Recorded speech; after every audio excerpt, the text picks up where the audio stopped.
Bismillahirrahmanirrahim. Welcome to all of you with the Islamic greetings. Assalamu alaikum. May peace, blessings and mercy of Almighty Allah be all on of you. Forex trading के weekly analysis में मैं खुरम शेख आपसे मुखातिब हूँ. आप students ने बहुत ज़्यादा इसरार किया कि वीकली एनालिसिस जो है वो सर अपने यूट्यूब पे डाल दिया करें ताकि हमें कम से कम डायरेक्शन का पता हो. एंट्री रीजंस क्या देखने हैं, एंट्री कैसे लेनी है, सब आप बहुत अच्छे से जानते हैं. लेकिन आपकी फरमाइश है तो ये वीकली एनालिसिस का सिलसिला जो है वो मैंने शुरू किया है. एनी सबसे पहले हम जीबीपी यूएसडी को देख लेते हैं. जीबीपी यूएसडी जो है वो H1 के टाइम फ्रेम में एक बुलिश ट्रेंड में चल रहा है. वाज़ह तौर पे आपको क्लास में ही ये बात बता दी गई थी कि जीबीपी यूएसडी ने अपना यहाँ पे चेंज ऑफ कैरेक्टर दिया जिसकी वजह से एक बुलिश ट्रेंड में चला गया. अब आपने हर रिट्रेसमेंट के ऊपर एंट्री रीजन जो आपको बताएं वो देखना है और बाय की ट्रेड में जाना है. अब आपने भरपूर अंदाज में जो है वो जीबीपी यूएसडी के बुलिश ट्रेंड को एंजॉय कर लिया. अच्छे तरीके से बुलिश ट्रेंड आप अभी तक एंजॉय कर रहे हैं. ये हाई भी लगा ही देगा. अब मैं आपको खुद जो है वो मना करूंगा इस बात से कि आप बुलिश ट्रेंड में काम करें जीबीपी यूएसडी में. अब आपको वेट करना चाहिए कि प्राइस ट्रेंड चेंज कर ले. उसका रीजन, लॉजिकल रीजन क्या है? देखिए, सबसे पहले हम जाते हैं डेली के टाइम फ्रेम में, डे वन टाइम फ्रेम में जीबीपी यूएसडी में. तो आप ये देखिए कि जीबीपी यूएसडी ने जो है यहाँ पे ये जीबीपी यूएसडी का बुलिश ट्रेंड चल रहा था एक यहाँ पे. तो ये एक लास्ट लो था, जरा ध्यान से देखिएगा. ये देखिए, ये डेली टाइम फ्रेम में एक बुलिश ट्रेंड चल रहा था. फिर ये लास्ट लो ब्रेक हो गया तो डे वन के टाइम फ्रेम में ट्रेंड तो बेरिश हो गया. तो ये जो डेली टाइम फ्रेम में ट्रेंड बेरिश हो गया और H1 में बुलिश आपको नजर आ रहा है, ये बेसिकली डे वन की एक रिट्रेसमेंट समझ रहा हूं मैं. तो बिला वजह जब एक डे वन के टाइम फ्रेम में एक बेरिश ट्रेंड जीबीपी यूएसडी में आपको नजर आ रहा है तो H1 में मैं आपको बता चुका हूं छोटा बुलिश ट्रेंड होगा. अब यहां पे क्यों आपको रोक रहा हूं, लॉजिकल रीजन बता देता हूं. जब आप फिबोनाची यहां पे लगाते हैं तो आप वाज़ा तौर पे देख लें कि ये अपने गोल्डन जोन से ऊपर मौजूद है जीबीपी यूएसडी इस वक्त. और ये एक डेंजर जोन होता है. प्राइस जो है यहां से अपने ट्रेंड को कंटिन्यू करती है रिट्रेसमेंट के बाद.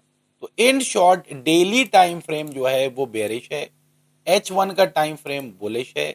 तो जब डे वन का टाइम फ्रेम बेरिश हो और H1 का टाइम फ्रेम बुलिश हो तो कोई बहुत ज्यादा हेल्दी आपको जो है वो बुलिश ट्रेंड नहीं मिलता. एक लंबे टाइम तक आपको बुलिश ट्रेंड नहीं मिलता. तो अब यहाँ पे बस आपको रुकना चाहिए. तो करें क्या भाई? समरी क्या है? समरी ये कि इस वक्त मौजूदा लास्ट लो ये मौजूद है. प्राइस या तो यहीं से नीचे जाए, इस लो को ब्रेक करे, आप रिट्रेसमेंट का वेट करें. रिट्रेसमेंट कहां तक देखनी है आपको मालूम है. तीन आपको मैंने पॉइंट्स बताए वो यहाँ पे पूरे हो जाते हैं. आप एक लंबी सेल की ट्रेड लें, आने वाले 3 महीने का प्रॉफिट आप एक हफ्ते में कमा सकते हैं. अगर जीबीपी यूएसडी इस हाई को ब्रेक कर देता है तो आपका लास्ट लो ये बना. प्राइस इस लास्ट लो को ब्रेक कर देती है सक्सेसफुली. ब्रेक करने से मेरी मुराद क्या है, चेंज ऑफ कैरेक्टर होता कब है, दोबारा बता देता हूं. ये लास्ट लो अगर बन जाता है इसके हाई को क्रॉस करने के बाद, इसके नीचे एक बेरिश कैंडल क्लोज हो जाती है, तो हम कहेंगे भाई ट्रेंड चेंज हो गया जीबीपी यूएसडी में. अब जैसे ही जीबीपी यूएसडी में ट्रेंड चेंज होगा तो डेली में तो वैसे ही बेरिश है और H1 में भी बेरिश हो गया. तो अब आपके मजे हो जाएंगे बहुत ज्यादा. आप हर रिट्रेसमेंट पे सेल की ट्रेड लेंगे, हर रिट्रेसमेंट पे सेल की ट्रेड, हर रिट्रेसमेंट पे सेल की ट्रेड. तो आप एक एक ट्रेड से जो है वो बहुत अच्छा मुनाफा कमा सकते हैं. सारे स्विंग आप नहीं अवेल कर पाएंगे. अगर 2-3 स्विंग भी आपने अवेल कर लिए तो 6 महीने का प्रॉफिट आपका निकल आता है. एनी हाउ, गोइंग फर्दर हम यूरो यूएसडी की तरफ बढ़ते हैं. जल्दी जल्दी बात करेंगे, इधर उधर की बात में टाइम ज़ाया नहीं करेंगे. यूरो यूएसडी जो है H1 का अगर हम टाइम फ्रेम देखते हैं तो बुलिश आपको नजर आ रहा है ट्रेंड. लेकिन रिसेंटली फ्राइडे को यूरो यूएसडी ने अपनी पहली अटेम्प्ट यहाँ पे की इस लास्ट लो को ब्रेक करके बेरिश होने की. बहुत अच्छी अटेम्प्ट की यहाँ पे. काश को ऐसा हो जाता कि यहाँ पे पूरी एक कैंडल इससे बाहर क्लोज हो जाती तो हम कहते कि चेंज ऑफ कैरेक्टर हो गया, यूरो यूएसडी में बेरिश ट्रेंड स्टार्ट हो गया. लेकिन नहीं हुआ. कोशिश किए, पहली अटेम्प्ट किए. तो ये पहली जो अटेम्प्ट यहाँ पे हुई है ट्रेंड को चेंज करने की, इस पे आपको अलर्ट हो जाना चाहिए. अब यूरो यूएसडी जो है वो अगर सक्सेसफुली इस लो को ब्रेक कर देता है तो यूरो यूएसडी में एक बेरिश ट्रेंड स्टार्ट हो जाएगा. और आपको रिट्रेसमेंट के ऊपर सेल की एंट्री फाइंड करनी है। रिट्रेसमेंट आपको पता है गोल्डन जोन तक होती है, एक अच्छी जगह है वो एंट्री लेने के लिए, लेकिन गोल्डन जोन ज़रूरी नहीं है कि वहाँ से मार्केट टर्न हो जाए। 78.6% की रिट्रेसमेंट भी मार्केट करती है, 50% की भी करती है, कभी 38.2% की करती है। आप इस चीज़ से क्यों कंफ्यूज होते हैं कि 38.2 की हो रही है, 50 की है, 61 है, 78.6 है? आपको 38.2, खास तौर पे 50 से ऊपर जो तरीका मैंने बताया है, जो एंट्री रीजन आपको देखने हैं वो देखें और सुकून से आप ट्रेड लगाएं और पैसा कमाएं। यूरो यूएसडी के बाद हम देखते हैं, क्योंकि यूरो यूएसडी में मैं आपको क्यों मना कर रहा हूँ अब बाय की ट्रेड लेने के लिए, बुलिश साइड पे रहने के लिए, क्योंकि डेली टाइम फ्रेम अगर मैं देख रहा हूँ यूरो यूएसडी का, तो यूरो यूएसडी एक बुलिश ट्रेंड में मौजूद था डे वन के टाइम फ्रेम में, और यहाँ पे इसने अपने लास्ट लो को ब्रेक किया तो ये भी बेरिश हो गया, तो ये एक रिट्रेसमेंट हुई 61.8% की।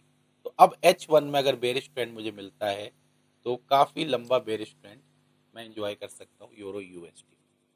अदरवाइज जो है वो आपको पता है कि अगर आप एसएमसी के स्टूडेंट हैं तो उसमें यही बात होती है कि भाई बुलिश है तो बस बाय में काम करते रहो करते रहो करते रहो, बात भी सही है, लेकिन डे वन के टाइम फ्रेम को भी तो हम देखेंगे, उसमें बेरिश ट्रेंड है, H1 में बुलिश है, तो बड़ा टाइम फ्रेम छोटे टाइम फ्रेम को अपनी तरफ खींच लेता है, तो इस बात का ख्याल रखना होगा। यूएसडी सीएचएफ को देखते हैं। यूएसडी सीएचएफ एक बेरिश ट्रेंड में चल रहा है, बहुत एंजॉय कर लिया आपने बेरिश ट्रेंड को, अब बस कर दें, अब आपने सेल की ट्रेड फाइंड नहीं करनी। तो क्या करें फिर, आप वेट करें इस एरिया के ब्रेक होने का, ये लास्ट हाई है यूएसडी सीएचएफ का। यूएसडी सीएचएफ यहाँ से नीचे जाके ऐसे इस हाई को सक्सेसफुली ब्रेक कर दे और उसके बाद रिट्रेसमेंट ले, आप एंट्री रीजन जो बताया वो ढूंढें और एक अच्छी बाय की ट्रेड लें और एक ट्रेड से 3-4 महीने का प्रॉफिट निकालें। 3-4 महीने तक लगी नहीं रहेगी आपकी ट्रेड, H1 का टाइम फ्रेम है, 2 से 3 दिन में आपको 4 से 5 महीने का प्रॉफिट हो सकता है। यूएसडी सीएचएफ के बाद जो है वो हम ऑजी यूएसडी को देखते हैं। ऑजी यूएसडी एक बुलिश ट्रेंड में मौजूद है, डे वन के टाइम फ्रेम में देखते हैं तो बेरिश ट्रेंड है। ये आपके सामने वाज़ा तौर पे एक बेरिश ट्रेंड आपको नज़र आ रहा है। तो इस बेरिश ट्रेंड में जो है वो H1 में बुलिश ट्रेंड है, डे वन में बेरिश ट्रेंड है, फिर वही बात आ जाती है। तो ये लास्ट लो है ऑजी यूएसडी का। स्विंग बनाती हुई मार्केट आपके सामने जा रही है ना, ये देखिए,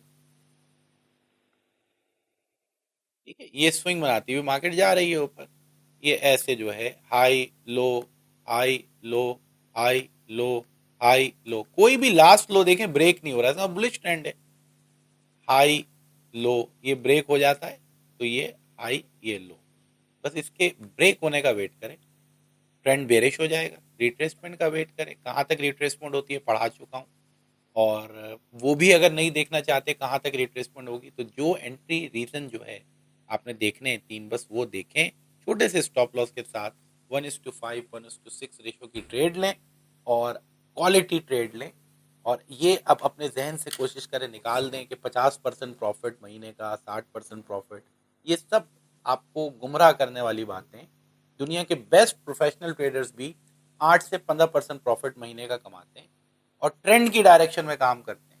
तो या तो दूसरे ट्रेडर्स की तरह आप जो है वो 3 साल तक 50 दफा अकाउंट वॉश करें फिर इस बात को माने नहीं नहीं बात सही करते थे लोग, ट्रेंड की डायरेक्शन में काम करना चाहिए, या अभी समझदारी का सबूत दें और दूसरों के तजर्बे से जो है वो खुद सीख लें, बजाय इसके कि खुद तजर्बा बने। तो काउंटर ट्रेंड ट्रेडिंग छोड़ दें, टॉप और बॉटम को पकड़ना छोड़ दें, बस वेट किया करें कि मार्केट जो है वो चेंज ऑफ करेक्टर करे, रिट्रेसमेंट करे और आप फिर सेलिंग ट्रेंड में काम करें या बुलिश ट्रेंड में काम करें। Thank you very much. Next video में आपसे मुलाकात होती है। इस वीक में और भी कई एजुकेशनल स्टफ मैं आपके लिए यूट्यूब पे डाल दूंगा ताकि आपका रिवीजन होता रहे, आप सीखते रहें और अच्छे से पैसे कमाइए, बस यही हमारी दुआ है। थैंक यू वेरी मच, अपना ख्याल रखिएगा, अल्लाह हाफिज़।